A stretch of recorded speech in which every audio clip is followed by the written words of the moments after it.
They called it God's country, but it was more like the devil's playground. Most folks in Cedar Rock believed they'd found promise at the edge of the frontier until danger swept through in a raging wall of mud and water. In that single violent moment, life and death collided with unstoppable force. No one expected a Half-Apache doctor-outsider outcast to risk everything for a young rancher's daughter, left to die in the flood. No one expected him to fight the raging waters with the fierceness of a warrior and the skill of a trained surgeon. Yet that unlikely hero emerged, and with him a story that would change the town forever. The Arizona Territory in 1882 was a place of raw beauty and deadly peril. Blazing sun scorched the day.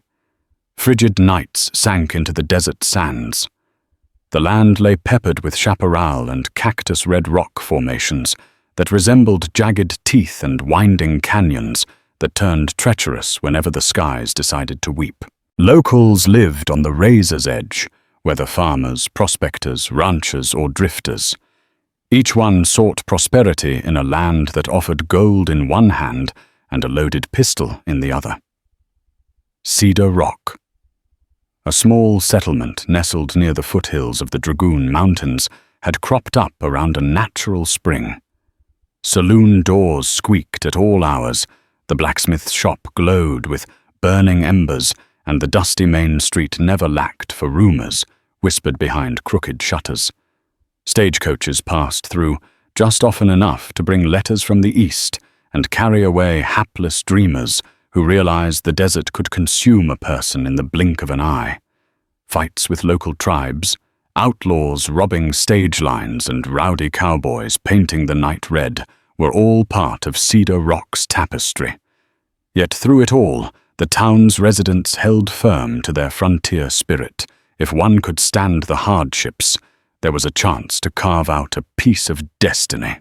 Some folks talked about Sheriff John Hamilton, who once served under the famed lawman Virgil Earp. Others whispered that a traveling dentist named John Henry Doc Holliday had played cards at the Gilded Spur Saloon only last year. Legendary figures drifted through, but Cedar Rock's real drama was woven by ordinary souls facing extraordinary challenges. Born to an Apache mother and a white father, Cole Running Wolf grew up between worlds. His father, Benjamin Walker, had been an army surgeon stationed at Fort Bowie. There he met a young Apache woman named Nantan Estsan, who worked as a translator, bridging two cultures that often stood at odds. Their union was met with scandal and suspicion, yet they fell in love. Cole was the living embodiment of that love, a boy with tanned skin, deep-set eyes, and a mind as sharp as the scalpel his father taught him to wield.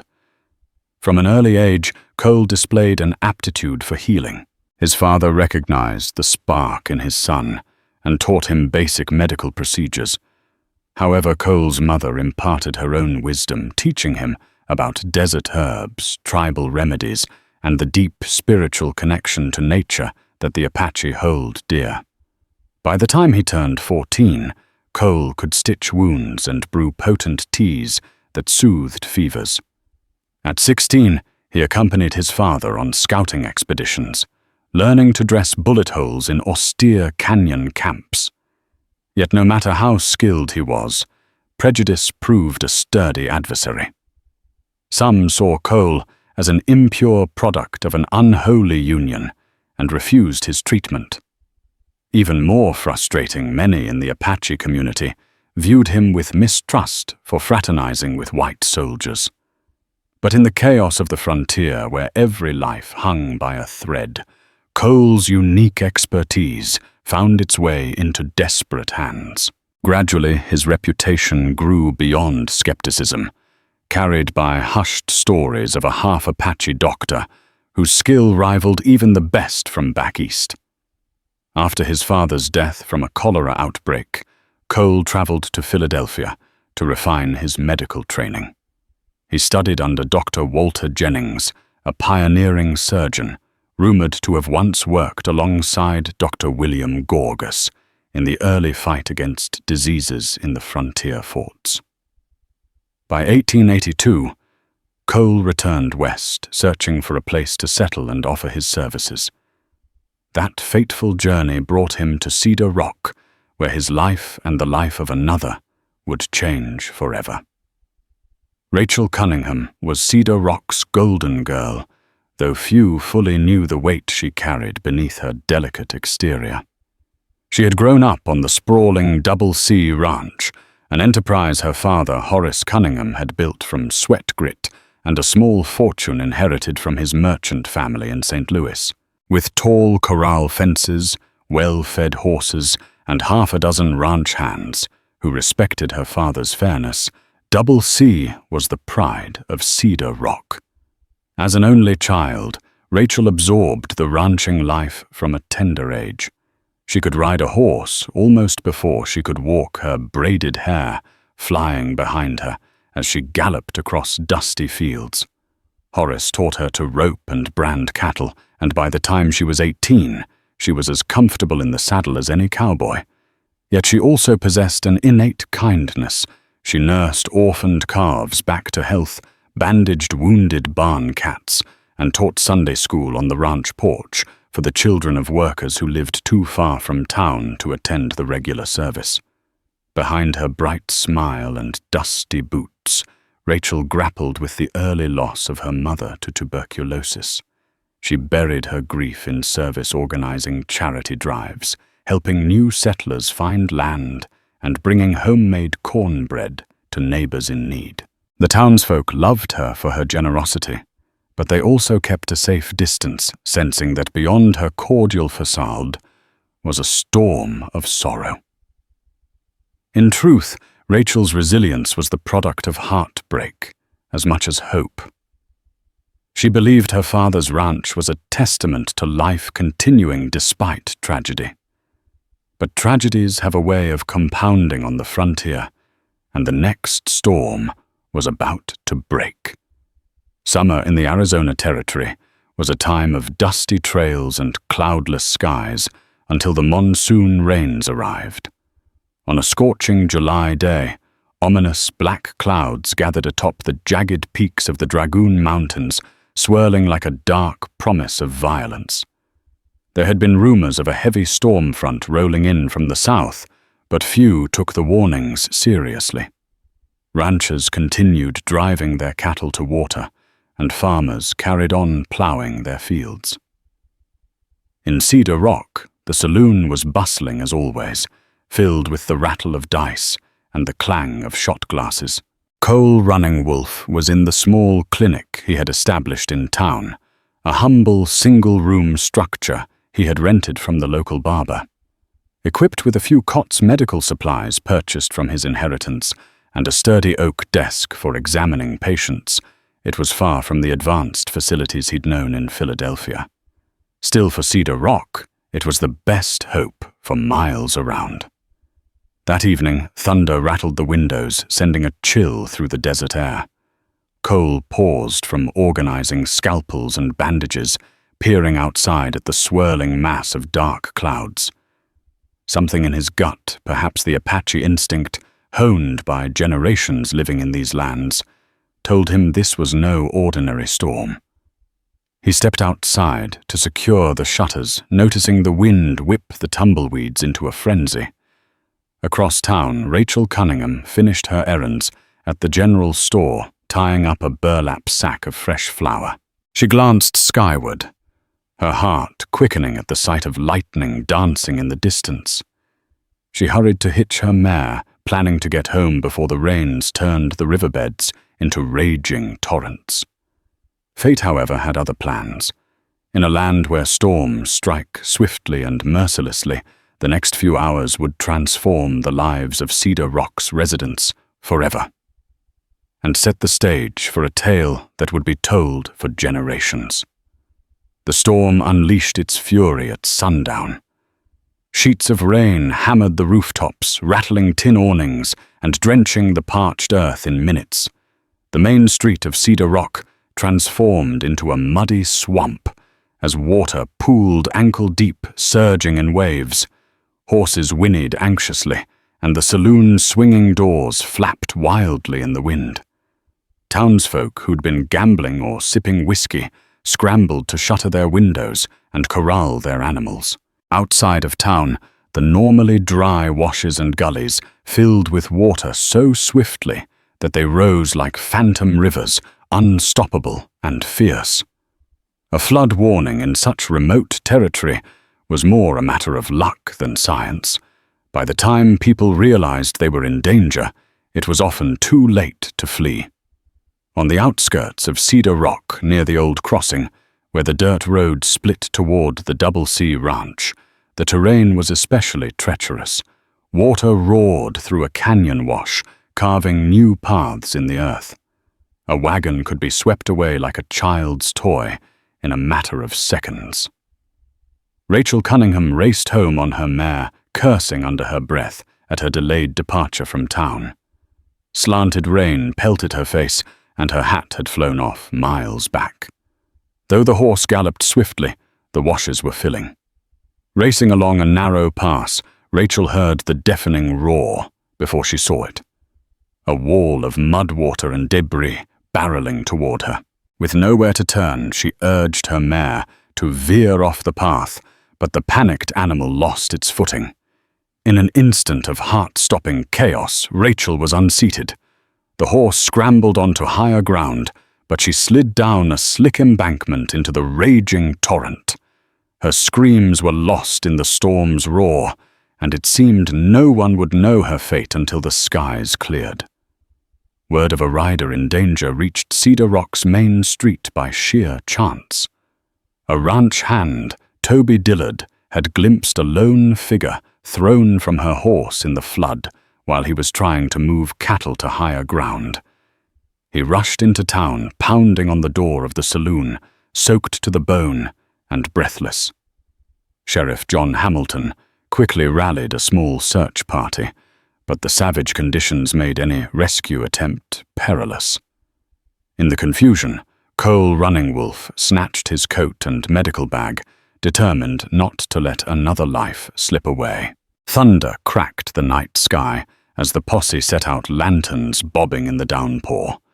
The ground was a quagmire, each step threatening to suck boots into the mud. After a harrowing ride through labyrinthine washes that threatened to swallow them whole, the searchers split to cover more ground. Cole found Toby near a swirling stretch of torrent, the water churning so violently it foamed at the edges. Shining his lantern across the raging current, Cole's sharp eyes caught a glimpse of a drenched figure clinging to a half-submerged log. Ignoring the search party's cautions, Cole moved closer. Each step was a gamble. One misstep, and the current could drag him under. But in the flickering light, he recognized the tangle of muddy blonde hair, Rachel Cunningham barely conscious, her nails digging desperately into the drifting log. Summoning every ounce of strength, Cole plunged waist-deep into the icy water. The current tugged at his legs like a giant's grip. Heart pounding, he battled the surge until he reached Rachel, locking an arm around her. Through the thunder and rain, Toby helped pull them both back to firm ground. By the time Rachel's limp body lay on higher ground, her face was bloodied and her pulse faint. Cole wasted no time performing mouth-to-mouth resuscitation, an unorthodox procedure he had learned in Philadelphia, a far cry from frontier medicine. By some miracle or skill, Rachel coughed up water, gasping for air, as lightning illuminated the sky in a searing flash. The search party brought Rachel battered and half-drowned to Cole's modest clinic on the edge of town. There, under the flickering glow of lanterns, he worked for hours to remove debris from her wounds and warm her body. The relentless storm pounded the tin roof, but Cole's focus remained on the unconscious woman. He cleansed the cuts with carbolic acid, painful but essential to prevent infection. then stitched the deeper lacerations with a steady hand. Carefully he checked for broken bones and found a fractured rib that needed binding. Sheriff Hamilton stood by, tipping his soggy hat, while Toby paced restlessly outside. Occasionally Dr. Runningwolf gestured for them to fetch clean rags, hot water, or more blankets. Despite his skill, Cole was uneasy. The battered body before him was in shock, her heartbeat thready. He prayed that the teachings from his mother, her knowledge of herbal brews, would complement the modern medicine from Philadelphia. He prepared a poultice of soothing herbs to ease Rachel's bruised muscles and slow the infection lurking in her wounds. Each breath from Rachel was shallow, but it was a breath nonetheless. Through the night, Cole refused to rest. He bathed her feverish skin with cool cloths and checked her bandages, his mind racing with a list of possible complications: pneumonia, sepsis, internal bleeding. Around sunrise, the storm finally abated, leaving behind a drenched and battered town. Exhausted, Cole slumped in a chair beside Rachel's cot. In that dim hush, she opened her eyes for a fleeting moment. Their gazes met his, filled with relief, hers clouded by pain and confusion. Though her voice was barely above a whisper, he heard the softest murmur. "Thank you." It was all he needed to keep fighting for her life, and perhaps in some unspoken way, for his own place in this reluctant town. Morning brought clearer skies and a communal sigh of relief tinged with the realization that tragedy had struck. Reports trickled in of washed-out roads missing livestock and battered wagons. The entire county was reeling. Even so, the news that Rachel Cunningham, Cedar Rock's darling, had narrowly escaped death in the flash flood elicited both shock and gratitude. She was safe, the townspeople said, because of Cole Runningwolf's daring rescue. Yet the undercurrent of suspicion surfaced almost immediately. Many whispered among themselves at the saloon, the general store, and the boarding house. Is that half-Indian doctor truly to thank? Didn't he use some savage witchcraft to bring her back? Some of the more superstitious folks even suggested that he'd orchestrated the flood to show off his skills. An absurd rumor. But the frontier thrived on tall tales. In no time, the story took on multiple versions, each more outlandish than the last. At the Double C Ranch, Horace Cunningham sat in a rocking chair near the fireplace, face etched with worry. He wanted to see his daughter, but the roads were still partially impassable. He cursed his aging legs that no longer allowed him to make the rugged ride into town. Instead, he sent the ranch foreman with instructions: deliver an envelope of money to Cole Runningwolf for his heroic deed, and see if he could bring Rachel home as soon as she was fit to travel. Meanwhile, Rachel lay propped on pillows in Cole's clinic, her fever subsiding under his vigilant care. Sheriff Hamilton had posted a deputy outside, partly as a courtesy to ensure her safety, and partly because the swirling rumors needed to be contained. The townsfolk might appreciate a hero, but they were also quick to brand an outsider as suspicious. In that delicate balance, Cole found himself both praised for his competence and judged for his heritage. As Rachel began to heal, Cole became the reluctant center of Cedar Rock's gossip mill. Some residents visited the clinic to deliver well wishes and simple gifts like homemade biscuits or fresh linens. They peered over Rachel with genuine concern, eyes misting at her bruised cheeks and bandaged ribs. But whenever they turned to Cole, a veil of polite distance descended. A Half-Apache man, no matter how skilled or brave, remained an enigma to those who clung to old biases. A few vocal detractors made their feelings clear. Mrs. Agatha Wimple, the self-appointed moral arbiter of Cedar Rock, recounted dire warnings about mixed-blood folk. The blacksmith Arlo Watson spat on the ground at the mere mention of Cole's name, proclaiming that a real doctor wouldn't use pagan teas. Even Toby Dillard, who had helped rescue Rachel, was caught between gratitude and the nagging fear bred by small-town ignorance. He'd confided to a friend that while Cole had saved Rachel, he still wasn't sure if the man's healing methods were Christian. For Rachel, each day brought small improvements, less pain in her rib, steadier steps around the clinic floor. The fever that once threatened to consume her gradually receded thanks to Cole's antibiotic treatments and herbal concoctions. She found herself studying her savior when he wasn't looking, the serious set of his jaw, the deftness of his hands as he replaced her bandages. Beneath his calm exterior, she sensed a lifetime of burdens carried with quiet resolve. Then came a turning point. Horace Cunningham arrived in town at last, older and more frail than Rachel remembered. He limped into the clinic with the aid of a cane. Seeing his daughter alive and recovering, tears welled in his eyes, but his expression hardened when Cole approached. Although he extended a handshake, Horace's tone was clipped. He thanked Cole for saving Rachel's life, then, in the next breath, asked how much money it would take to ensure his daughter received proper care henceforth, by which he implied a white doctor. The gesture might have been paternal protectiveness, but in that narrow space between them, prejudice lay like a drawn gun. While Rachel convalesced, a second storm brewed, this one social, not meteorological. Cedar Rock's more conservative elements whispered that it was inappropriate for an unmarried woman to be under the care of a man in a private setting, even if he was a doctor. Fueling that fire was the fact that Cole Running Wolf was Half-Apache, a target for malicious talk. Some townsfolk began implying impropriety, even scandal. Already tongues wagged about how many nights Rachel spent in Cole's clinic.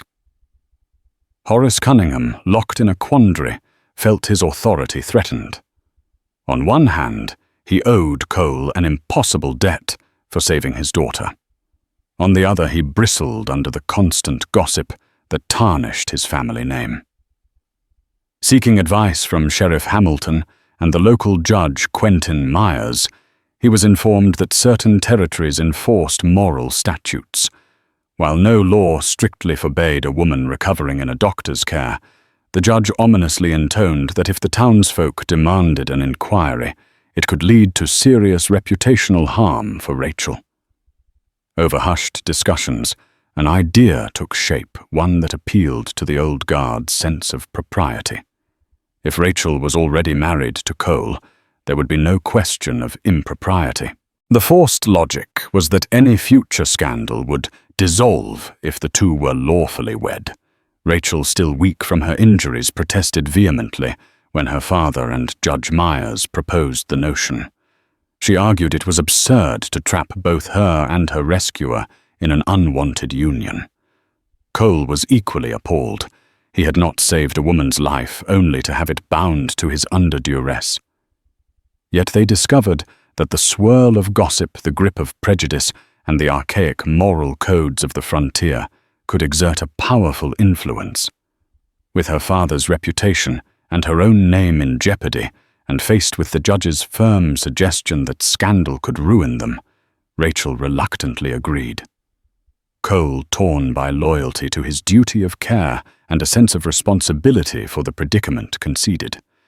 It was a marriage demanded by the town's small-mindedness, not by love, and yet it would forge bonds far more complicated than anyone imagined. Showdown.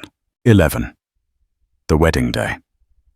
Approximately 250 words. The hastily arranged ceremony took place in Cedar Rock's clapboard church, a small white building topped by a leaning steeple. The air was thick with tension and the lingering smells of horse sweat and desert dust. Rachel stood at the altar in a simple, borrowed white dress, an odd sight for a woman whose usual attire was riding breeches and boots. Her injuries still twinged beneath the lace sleeves, reminding her of the improbable road that had led here. Next to her, Cole Running Wolf wore a plain suit borrowed from the local tailor, its sleeves a tad short for his rangy frame. The pews filled with curious onlookers, many of whom had criticized Cole days earlier for his savage roots. Now they watched with rapt attention as the Reverend cleared his throat and recited the sacred vows. Horace Cunningham sat in the front row, stiff and silent. He had insisted on this solution, yet seeing his daughter's eyes shining with unshed tears brought him no comfort. He wondered if he had done right by her or merely preserved his own standing in the community. When the moment came for the exchange of rings, a hush fell. Cole's hands were steady, but his dark eyes flickered with turmoil. Rachel swallowed hard. She could feel every beat of her heart echoing in her ears. As they spoke, the vows to have and to hold each word felt both hollow and inescapably permanent. The final pronouncement, husband and wife drew a polite smattering of applause, more curiosity than celebration. Somewhere outside, a scorching sun beat down on the dusty street, offering no respite. Afterward, the two newlyweds greeted guests in a receiving line that felt more like a public interrogation. Rachel nodded politely at well-wishers. Cole gave a curt bow to townsfolk, who awkwardly thanked him again for saving her life. Both wore the weight of an arrangement that felt more like a sentence than a union. In that stifling moment, neither could fathom the trials that lay ahead, and the unexpected bond that would form despite the walls built around them. Adjusting to married life under forced circumstances proved to be a greater challenge than any frontier storm. Rachel moved into the humble quarters behind Cole's clinic, a two-room annex that served as both living space and additional storage for medical supplies. It was far from the comfort of her father's ranch, where she had her own room overlooking rolling pastures. Here the windows faced a back alley, and the cramped quarters smelled faintly of antiseptics. Cole cleared space for her trunk of belongings, but spoke little. Torn between respecting her privacy and fulfilling the town's expectations, he found the situation an odd limbo. At times he offered to take her back to the ranch during the day, but Horace insisted that a proper wife should remain with her husband. Thus they found themselves in an awkward dance. Rachel still healing, and Cole determined to focus on his medical duties. Tension hovered like an unwanted guest. Rachel tried to busy herself by dusting or preparing simple meals, but her fractured rib kept her from strenuous tasks. Cole's constant stream of patients meant that the living quarters were seldom quiet. A ranch hand with a snake bite might stagger in at sunrise. A mother in labor might knock on the door after midnight. Each new visitor reminded Rachel that Cole Running Wolf was more than just her forced husband. He was a lifeline to many in Cedar Rock. She caught glimpses of his compassion when he attended to people in dire need, glimpses of his skill that had saved her own life. Still, any conversation about their predicament ended in mutual frustration. They both felt the marriage was a yoke placed upon them by the town's prejudice. Nights passed in strained silence, with Cole often sleeping on a cot in the clinic, claiming he needed to be near his patients. Rachel found solace in reading a worn Bible or writing in a small journal. Her thoughts tangled with anger, gratitude, resentment, and a growing curiosity about the man she was bound to. Despite the discomfort and forced intimacy, circumstances conspired to bring Rachel and Cole closer. One afternoon, after tending to a child with a high fever, Cole returned to the annex to find Rachel gripping her side in pain. She had overexerted herself trying to lift a crate of medical books. Without hesitation, Cole guided her to the small bed they shared only in theory. He checked her bandages, ensuring she hadn't aggravated her rib fracture. As he gingerly applied fresh wrappings, their eyes met with a rare softness. It was then that Rachel noticed a faded scar on Cole's forearm, a semicircle of puckered flesh that stood out against his bronze skin. She asked how he got it, and for the first time Cole spoke of his past in more than passing detail. He recounted a harrowing encounter with a band of men who suspected his mother of harboring Apache warriors. He had been a boy, powerless as the men dragged her away. In trying to defend her, he'd been struck by a heated rifle barrel, leaving the brand that still marred his arm. Though his mother eventually escaped the trauma, cemented his awareness of how quickly prejudice could erupt into violence. Moved by his vulnerability, Rachel shared her own scars, more emotional than physical. She told him of her mother's slow decline from tuberculosis, how she sat helpless listening to the rattle of her mother's final breaths. She admitted that a part of her heart had never recovered from that loss. Tears gathered in her eyes as she spoke of her father's controlling ways, how she felt compelled to always seem strong and dutiful. The shared confidences forged the beginnings of empathy. Though the marriage was coerced, a fragile thread of understanding began to weave between them. Neither let down all their defenses just yet, but in that dimly lit annex, among the scattered medical texts and the faint smell of herbs, a seed of genuine connection was planted. In the weeks that followed, Rachel's strength returned. She began helping Cole with daily tasks around the clinic, preparing bandages, cleaning instruments, and even comforting anxious patients. The bustling activity kept the swirling gossip at bay, and some townsfolk grew accustomed to seeing Dr. Running Wolf and Mrs. Running Wolf working in tandem. While many still harbored suspicions, a grudging respect settled over Cedar Rock. One evening, after a particularly long day, Rachel and Cole shared a simple meal at a small table in the annex. The conversation drifted to the future, what would happen once her rib fully healed. Would she return to the ranch, or remain in town as his wife, in name alone? Neither knew the answer. Tension simmered beneath the surface, a brew of conflicting emotions neither dared articulate. After dinner, Rachel quietly gathered her courage and made a confession that had gnawed at her conscience. She admitted that she had once been secretly courted by a traveling surveyor named Marcus Willoughby, who promised her the world. She had fallen in love, or so she thought, and agreed to run away with him.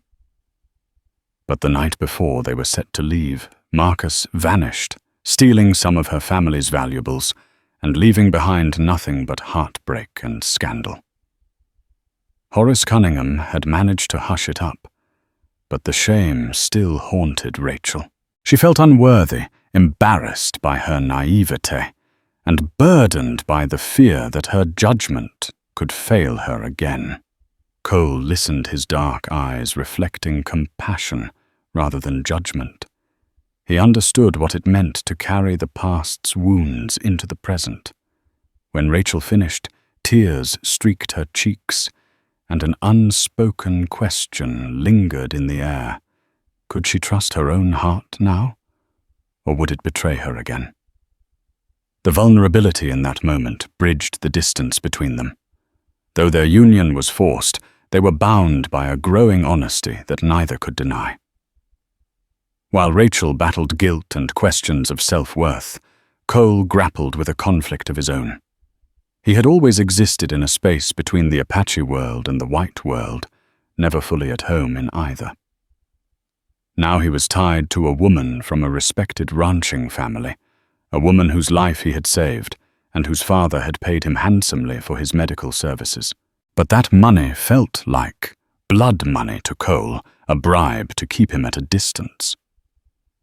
Late at night, when the clinic was quiet, and Rachel slept in the adjoining room, Cole found himself staring at a small trunk of letters and keepsakes from his childhood. He had notes from his father's medical tutelage, pressed flowers from his mother's herb garden, and an old photograph of them smiling at Fort Bowie. He remembered the stony stares from fellow soldiers who disapproved of his parents' union. He recalled how often his mother had to hide her tears, how she tried to teach him pride in his Apache heritage, even as his father instructed him in the ways of white society. Now wearing a ring on his finger, Cole felt that old tension rekindle. He wondered if he was betraying his mother's memory by marrying a white woman to satisfy the prejudices of a small-minded town. Yet there was something about Rachel's spirit, her courage in the face of adversity, and her willingness to acknowledge her own flaws, that reminded him of the best qualities in both worlds.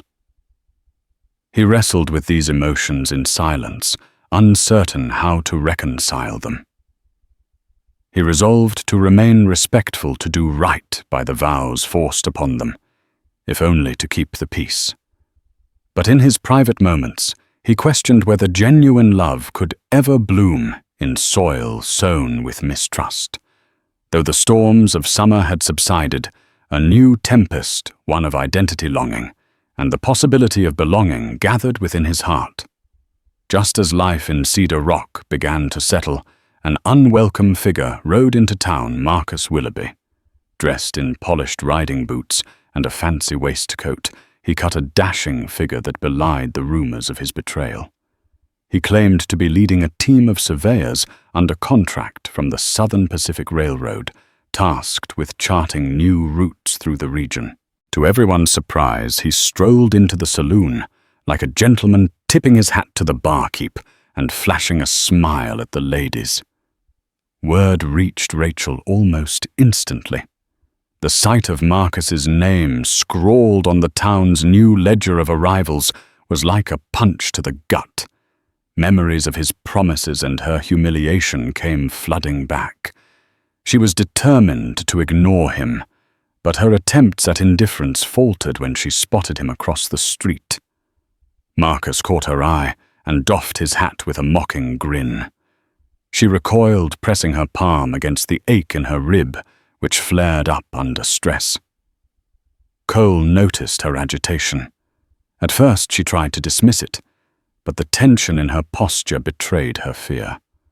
Cole asked around and quickly pieced together enough of the story to understand that this wasn't just a wandering ex-suitor. This was the man who'd shattered Rachel's trust. Worse yet, Marcus seemed intent on rekindling old acquaintances, dropping by the clinic under the guise of wanting medical advice for one of his surveyors, who'd allegedly twisted an ankle. Rachel stayed hidden in the back, her heart hammering. Marcus's presence threatened to undo the fragile bond that Rachel and Cole had been building. He was charming, manipulative, and unencumbered by moral constraints. Though no one could prove it, Cole suspected Marcus had a hidden motive for returning to Cedar Rock.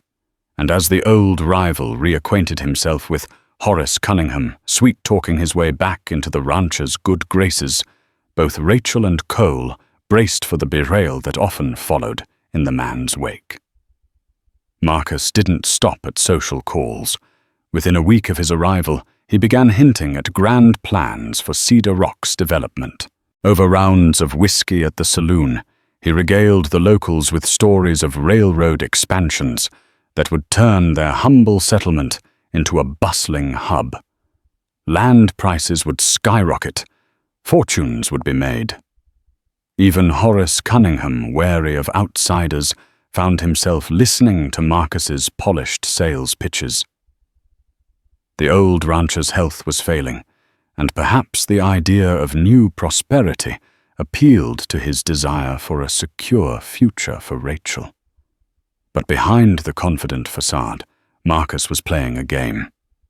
Rumors surfaced that he was negotiating land deals at suspiciously low prices, exploiting the desperation of smaller ranchers recovering from the storm's damage. Sheriff Hamilton tried to investigate, but Marcus's papers appeared legitimate. Judge Myers shrugged off concerns, citing free enterprise. The townsfolk were divided. Some hailed Marcus as a visionary, while others felt an uneasy stirring as if a vulture had appeared to pick at the carcass of their battered town. Rachel, still living behind the clinic, tried to warn her father of Marcus's duplicity, but Horace dismissed her concerns as old heartbreak. Meanwhile, Cole Running Wolf kept a watchful eye from the periphery. He noticed that the same men who once sneered at him now eagerly courted Marcus's favor. He also spotted a group of shady characters lurking around Marcus's camp, outside town, men armed with rifles and bowie knives. Something bigger and more dangerous was at play. Late one night, a man was found beaten unconscious near the outskirts of Cedar Rock. He was identified as one of the small ranchers who had refused to sell his land to Marcus. Suspicion fell heavily on the newcomers, but no proof emerged. Fear rippled through the streets, and the darkness that Cole sensed in Marcus's grin seemed to be spreading. It was only a matter of time before the mounting tension ignited into open conflict. The July sun bore down like the judgment of heaven as Horace Cunningham rode toward the dry creek bed, flanked by Rachel and a pair of ranch hands. His face was pale sweat, soaking the collar of his shirt, but he insisted on being present for the meeting. Rachel didn't trust Marcus Willoughby as far as she could throw him, and the thought of her ailing father making such a consequential decision alone was intolerable. She rode close, scanning the hills for signs of trouble. Word of the meeting had traveled fast, carried by saloon whispers and a concerned Toby Dillard who galloped straight to Cole Running Wolf with the news. Something in Toby's eyes, fear, maybe regret, sparked urgency in Cole. He mounted his horse without hesitation, grabbing his medical satchel out of habit. If things went south, bullets might fly faster than words. They gathered near a weathered outcrop, where pale grasses bent beneath a scorching wind. The parched creek bed cracked beneath their boots like brittle parchment. It had once been one of Rachel's favorite riding trails, peaceful, hidden, a place where she could forget the burdens of the ranch. Now it felt more like an ambush site than a negotiation table. Marcus Willoughby arrived late, riding with the swagger of a man who thought himself untouchable. He dismounted with exaggerated ease, flanked by two rugged men who wore their pistols low and loose. Their eyes swept over Rachel and her father with barely disguised contempt. Rachel's stomach turned. Horace Marcus drawled, tipping his hat. "Always a pleasure. And Rachel, you're looking radiant as ever." She stiffened, but said nothing. Horace leaned heavily on his cane, his breath ragged. "Let's get on with it," he rasped. Marcus spread out a worn surveyor's map across a rock slab. "This section here," he gestured to the Double C's southern grazing fields, "is ideal for the Southern Pacific's expansion line. Imagine it. Horace, a depot in Cedar Rock, stockyards, a telegraph station. Your ranch becomes the economic heart of the territory." Rachel's voice cut the dry air like a blade. "And how much of that fortune ends up in your pocket, Marcus?" He smiled as if her words amused him. "My dear, I'm simply facilitating progress." "You're a parasite," she snapped. "And you think we don't see it?" Marcus's smile evaporated. "Careful, Rachel. You might have a new husband now, but you're still carrying a lot of old bitterness." Just then the sound of hooves approached. Cole Running Wolf rode in hard and fast, dust curling behind him. He dismounted mid-stride, his eyes locked on Marcus with quiet fury. "Didn't realize this was a town hall," Marcus said with mock cheer. "You planning to sell your medical clinic to the railroad, too?" "Just making sure no one ends up bleeding today," Cole replied evenly. Your concern is touching, Marcus sneered. But this is a private deal. Rachel stepped between them. There is no deal, she said. Not with you. Marcus's eyes flicked to Horace. What say you, old man? You gonna let your daughter and this? He paused, venom in his voice. Half-blood. Doctor, speak for you. Horace opened his mouth, but no words came. His eyes were glassy. Sweat trickled down his temple. Rachel steadied him, alarmed. He's not well, she said. This meeting is over. Marcus took a step forward, hand drifting toward his belt. You're making a mistake, Rachel. One of Marcus's hired men shifted, his fingers curled around the butt of his rifle. Don't, Cole warned, stepping forward. The man raised the rifle slightly, just enough to make his intent clear. Cole's instincts kicked in. With a swift move honed by years of wilderness survival, he lunged, striking the weapon aside.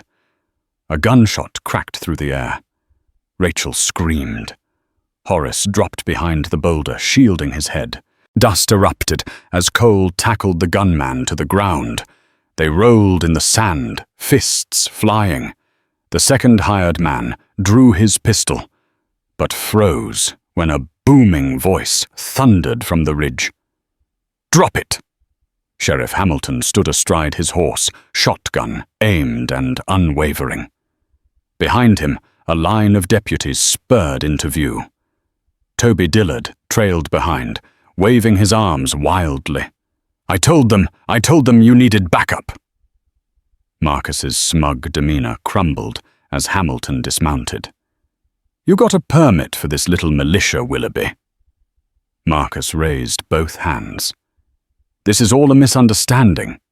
Hamilton glanced at Cole, who stood over the now disarmed gunman. Doesn't look like a misunderstanding to me. Toby stepped forward, panting. He was threatening them. I heard the whole thing. Rachel was right. Deputies confiscated the rifles. The hired men were marched away at gunpoint. Marcus, suddenly meek, tried to sweet-talk the sheriff. But it was too late.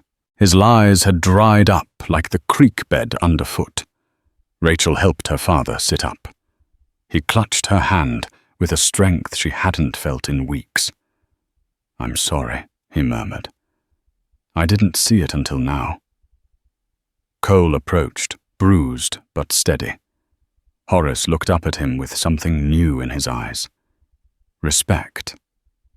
You saved us again, the old man said. I was wrong about you. Cole nodded. That's not what matters now. Sheriff Hamilton clapped a hand on Marcus's shoulder. You're done here. As the sun dipped low and the shadows lengthened, Rachel and Cole stood side by side. What had begun as a confrontation had turned into a reckoning. The danger was over for now. But something deeper had shifted. Not just in the town. Between them. A second shot thundered through the air, echoing like a final judgment. Sheriff Hamilton burst onto the scene, atop his chestnut mare, his deputies flanking him with rifles drawn. Dust billowed around them as they skidded to a halt. The law had arrived late, perhaps, but not too late to tip the balance. Drop your weapons, the sheriff barked. The sound of his voice jolted everyone into motion. One of Marcus's hired men raised his hands immediately. The other hesitated only to find the barrel of Deputy Jameson's shotgun aimed squarely at his chest. With shaking fingers, he let the rifle fall to the ground. Marcus spun around, the charm gone from his face. Sheriff, this isn't what it looks like. I was ambushed. Save it, Hamilton snapped, dismounting. We've heard plenty about your business dealings. Got 2 witness statements that say you tried to intimidate the Cunninghams into selling. Rachel still crouched beside her father, turned to Cole, who stood chest-heaving and fists bloodied. She reached for him instinctively, her trembling hand resting against his arm. The heat of his skin was a reminder he was alive, and that he had stood between them and death. Horace groaned as Rachel helped him up. His face was pale lips dry, and his voice cracked with fatigue. "I was a fool," he muttered. "Should have listened to my daughter, to you." He looked directly at Cole, and in that gaze was something more than gratitude. There was humility. Cole stepped closer. "I didn't do it for your forgiveness," he said quietly.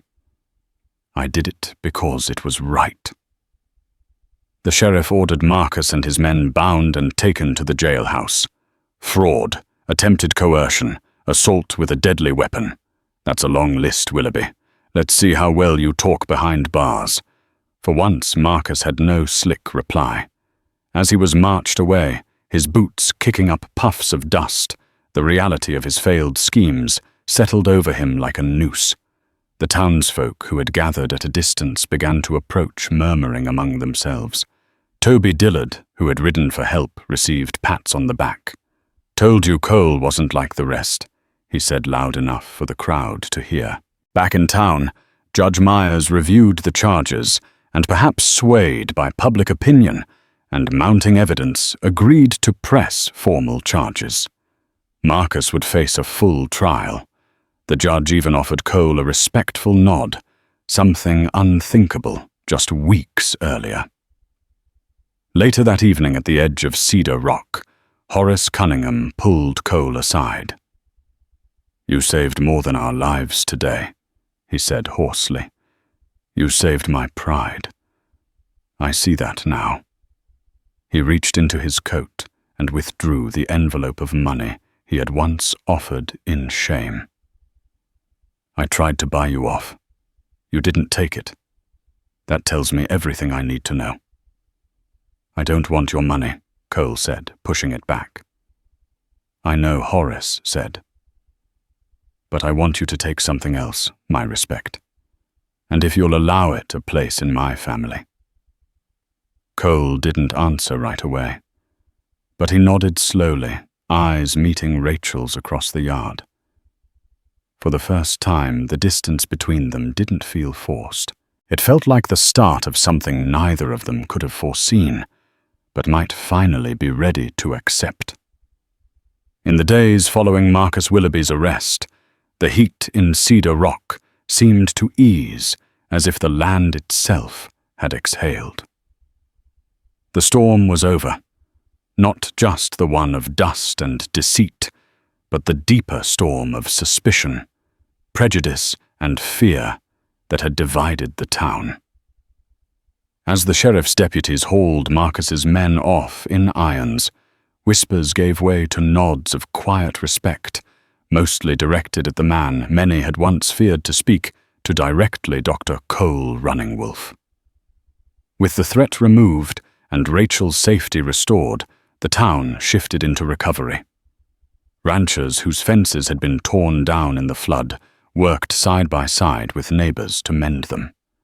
Families who had once crossed the street to avoid Cole's clinic now stepped through its doors with cautious gratitude. Children waved shyly when he passed, and old men removed their hats without prompting. The Double C Ranch was no exception. Horace Cunningham, though weakened by the confrontation, and the long summer softened in his final months. He no longer barked orders to Rachel or glared suspiciously at Cole. Instead, he spent his time sitting under the cottonwood tree near the corral, often watching Rachel and Cole ride out together sometimes to collect herbs, sometimes just to breathe in the open plains. He even began dictating letters to Rachel, asking her to send word to distant relatives that the Cunningham legacy was in capable hands. With Horace's blessing, Cole and Rachel moved back to the ranch temporarily. Cole divided his time between helping manage the land and treating patients from a small outpost on the property. Rachel turned part of the old bunkhouse into a supply room and clinic extension, organizing shelves of bandages, herbs, and medical texts. She had found her place, not as someone's daughter, not as someone's patient, but as a partner in something meaningful. Their marriage, once a forced compromise to satisfy society's expectations, began to shift in tone. The tension that had once filled the spaces between them was replaced by an ease born of shared labor and hard-won trust. Rachel often found herself studying Cole when he wasn't looking, watching how he gentled a wounded horse or held a feverish child's hand until the trembling stopped. He, in turn, noticed how her smile no longer had to fight through grief, how she could laugh without shame or hesitation. One evening, as they sat on the porch overlooking the prairie, Rachel handed Cole a folded note. It was something she'd written weeks ago, but only now found the courage to share. "I used to think my life ended in that flood," it read. "But maybe that was just the beginning. Maybe the storm washed away everything I wasn't meant to carry into the future." Cole folded the note carefully, eyes lingering on hers. "And what is it you want to carry forward?" he asked. She reached for his hand, intertwining their fingers. "You," she said, softly, "if you'll have me. Not because we were forced to, because I choose to." In the vast golden silence that followed, Cole answered without words, just a quiet nod, a look that said everything the desert had taught him about surviving, healing, and loving when you least expect it. Together they turned toward the horizon. Not every scar fades, but some become the lines that shape a future stronger than anything the past could have imagined. Out of a raging desert flood and a forced union, Dr. Cole Running Wolf and Rachel Cunningham found an unlikely partnership that defied the narrow judgments of their town. In a land where prejudice threatened to drown them both, they forged a connection stitched together by mutual respect, shared hardship, and a spark of hope. Their story reminds us that even in the hardest terrain, resilience and compassion can blossom. If you've been touched by their journey, by the roar of the flash flood, the desperate rescue, the prejudices that forced a wedding, and the salvation that only love and understanding can provide, then we invite you to join us in sharing this tale. Please like, share, and subscribe to our channel. Let's keep the spirit of the frontier alive by passing on stories of courage, redemption, and unity that echo through time. Thank you for listening.